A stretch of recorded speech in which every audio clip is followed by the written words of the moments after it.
Hindi papayag itong si Robert lalo na itong si Gina na hindi managot ang mag-ina sa kanilang ginawa dito kay Robert at gusto ni Robert na makuha ang bata para siya umano ang magpalaki nito at hindi si Bestie.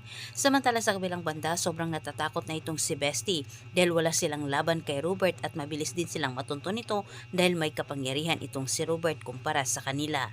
Makakatakas na sana si Susan at Gerald sa tulong ng jowa ni Susan, ngunit may nakatimbre naman kay Gina at Gerald kung saan ang dalawa. Hindi nag-aksaya ng oras itong si Gina at Gerald, agad nilang pinuntahan kung nasaan itong si Betsy at Susan. Nagawa man nilang takutin ang nasabing driver pero nahuli din sila ni Gina at Gerald. Tapang na nilabanan ni Gerald ang jowa ni Susan habang ang mag-ina ay nanginginig sa takot habang nakatitig sa kanila itong si Gina. Samantala sa kabilang banda, kumilos naman itong si Robert na mag-isa pero wala siyang nakuhang impormasyon na makakatulong sa kanya matunton ang lunggang pinagtataguan nila Susan.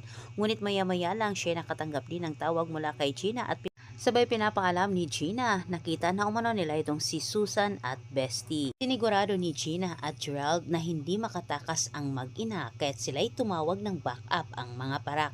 Kinuha ni Gina ang sanggol at nagmamakaawa naman itong si Bestie na huwag umanong ilayo sa kanya ang kanyang anak. At higit sa lahat, sinubukan pa ni Susan na linlangin itong si Gina. Siya'y nagmamakaawa na huwag umano silang ipakulong dahil hindi umano nila ginusto ang kanilang ginawa. Puno ng puot at galit ang puso ni Gina at walang puwang sa kanyang puso para kaawaan ang mag-ina. Kahit si Gina mismo ang kumuha sa kanyang kapatid at maya-maya lang sumulpot naman itong si Robert kasama ang mga parak. Okay na sana ang plano ni Bestie na magbagong buhay para sa kanyang anak, ngunit nang dahil kay Susan, siya'y nadamay. Antabayan na niyo ang susunod kong update.